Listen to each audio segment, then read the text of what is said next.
నువ్వు ఇంట్లోనే ఉండడం మంచిది. ఆమె బస్సులో వెళ్ళడం మంచిది. వారు మౌనంగా ఉండడం మంచిది. అతడు ఇప్పుడు చదువుకోవడం మంచిది. ఇలాంటి వాక్యాలను ఇంగ్లీష్లో ఎలా చెప్పాలో ఇప్పుడు చూద్దాం. దీనికి గాను మనం బెటర్ ఆఫ్ను ఉపయోగిస్తాం.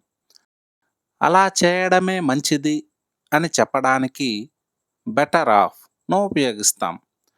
సెంటెన్స్ స్ట్రక్చర్ ఏమంటే subject plus helping verb plus better off plus V1 plus ING. నువ్వు ఇంట్లోనే ఉండడం మంచిది. You are better off staying at home. You are better off staying at home. నువ్వు కాసేపు విరామం తీసుకోవడం మంచిది. You are better off taking a break. You are better off taking a break. నువ్వు జంక్ ఫుడ్కి దూరంగా ఉండడం మంచిది. You are better off avoiding junk food.